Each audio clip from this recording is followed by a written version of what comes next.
My name is Darryl Polk. I'm the Education Director with the Public Technology Institute. So I've been involved with PTI for close to a decade. I was a member of the 2017 cohort for the Certified Government Chief Information Officer program. I went through with a group of about 20 people, and I was a new CIO at the time. I felt like I needed something to kind of bridge the gaps in my knowledge, skills, and ability from where I'd come from to where I was sitting. And getting into the role within the first 6 months, I realized that there was kind of a gap in capabilities. At least I perceived that there was one. And so I was looking for a program that could just kind of give me a step up to be more competent and more confident in the job. And I found the CGCIO program through Rutgers University. It was accredited. It had a great reputation in the space.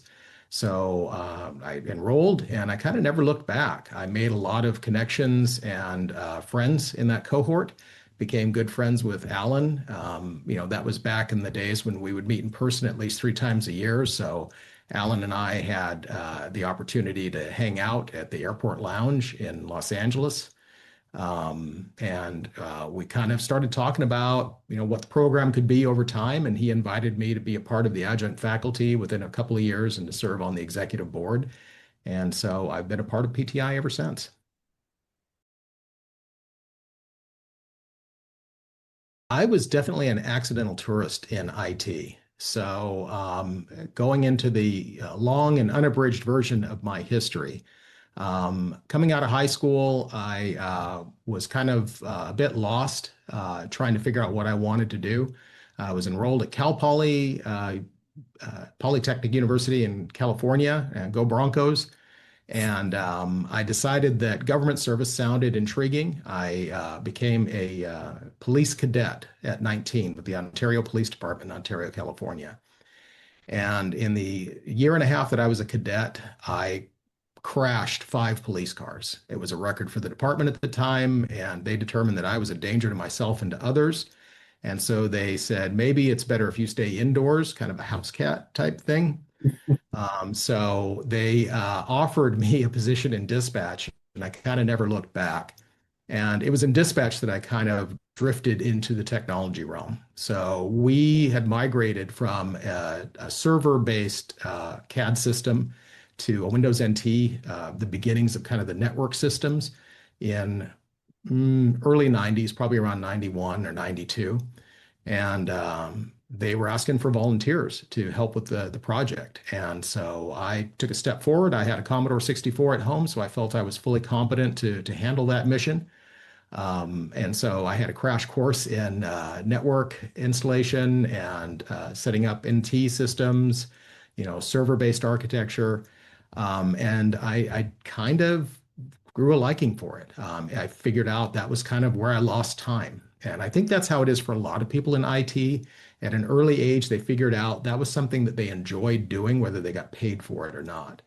And so over time, I stayed with dispatch. I was a floor dispatcher for probably 15 years.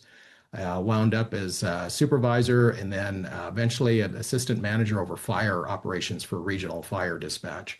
But I stayed with the technology thing. My background duties included managing our CAD environment. I served on the board for Tiburon back in the day. If any of you are familiar with them, they got bought up by Tritech, which was then bought up by uh, uh, SunGard, and now they're part of Converge One or something like that, or not Converge One.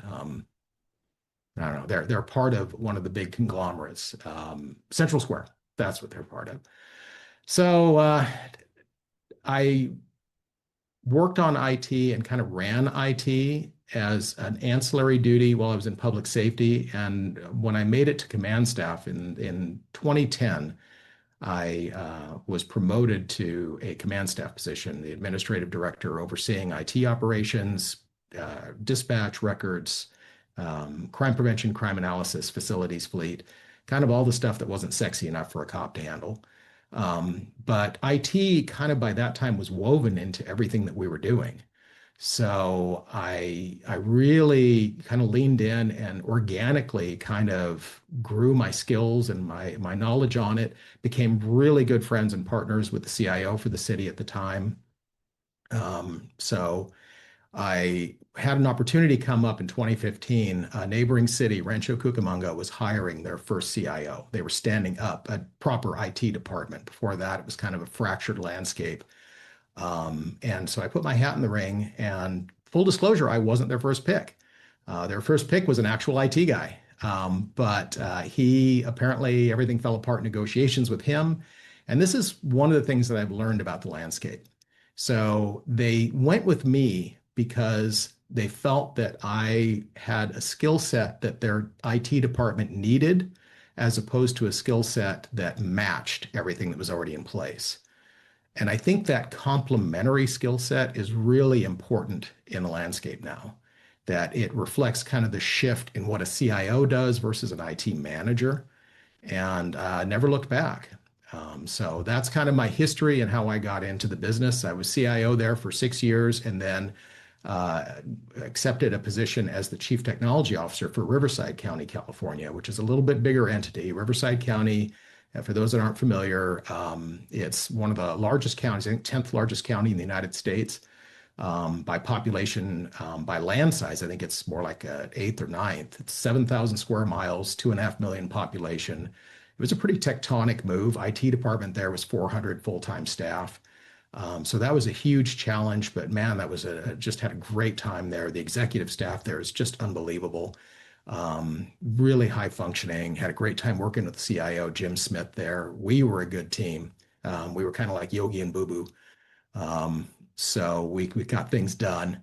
And then had the ability to retire and then come on board at PTI in March of this year.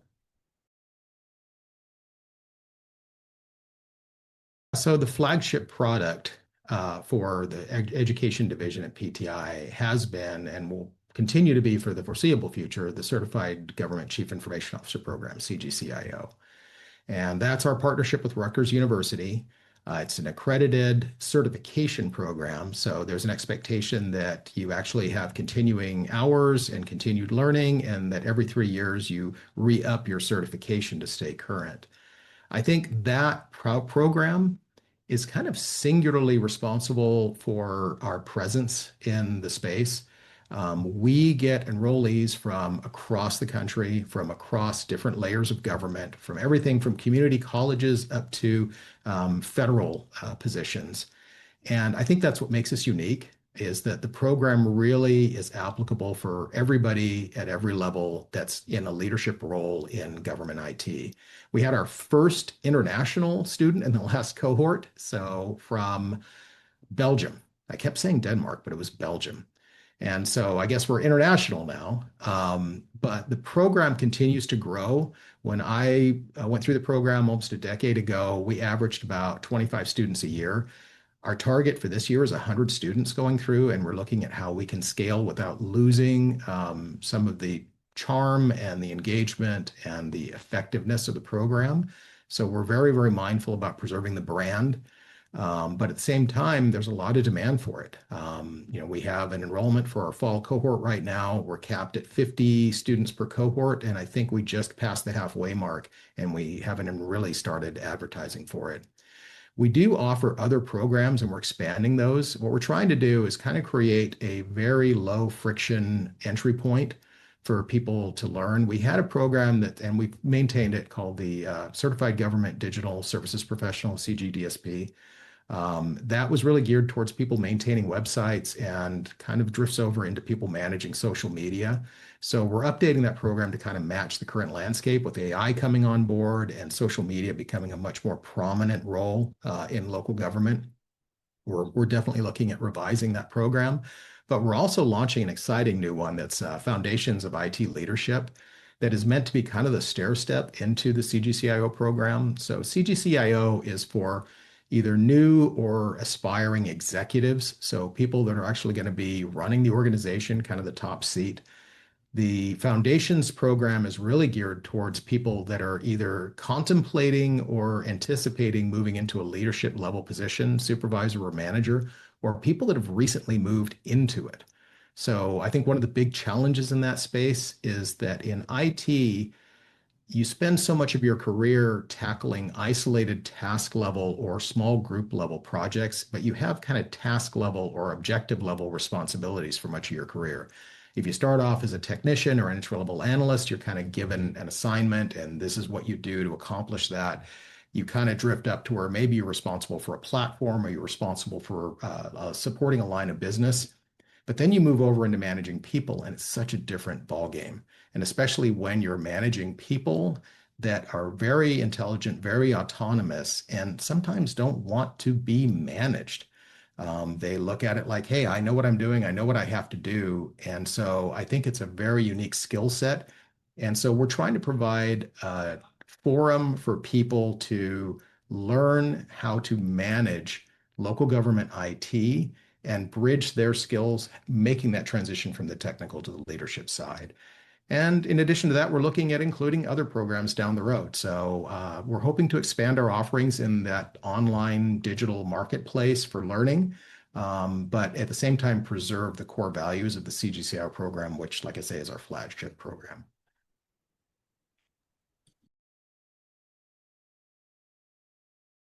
So, as I said before, I've been involved with PTI in a volunteer capacity for almost a decade. What's kept me attached to it is the people. So, just some remarkable individuals. Dr. Alan Shark has been foundational for the program for over 2 decades. Dale Bowen has been in the program for almost 3.5 decades. And it's that commitment to this profession. And it's such a important, but in a lot of ways, under recognized and under supported line of work, leading IT in the government space. Because if there's anything that I've seen in my nearly 4 decades of public service, it's the rise and prominence of technology and how it went from kind of a utility. It went from this service that had to be maintained quietly to now technology leadership is expected to be at the table and they're expected to help guide the vision for the organization.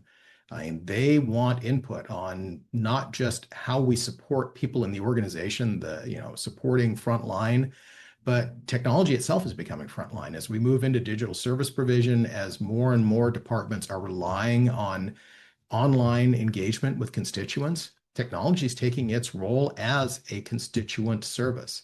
So we definitely need CIOs that are confident and capable to meet that demand and kind of move into that space with absolute confidence. So I think people should get involved with PTI for a multitude of reasons.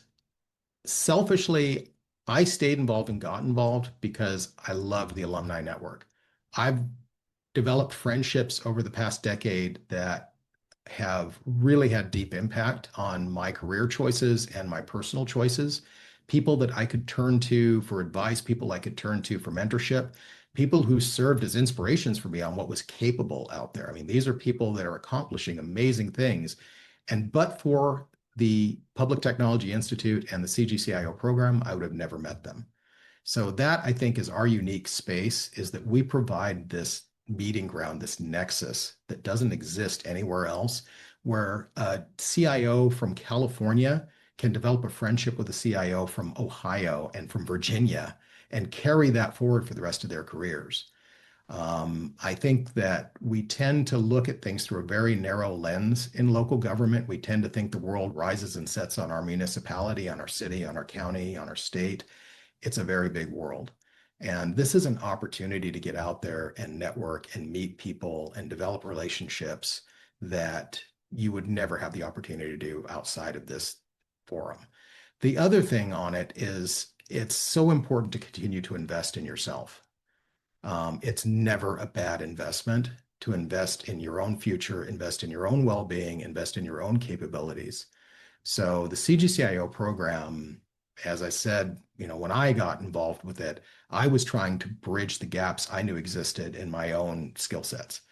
I think that a lot of leaders promoting into that role quickly feel that It may be challenging to acknowledge it because you fought so hard to prove that you're capable of the job getting it, that once you're in there, it's difficult to kind of acknowledge the gaps that actually exist.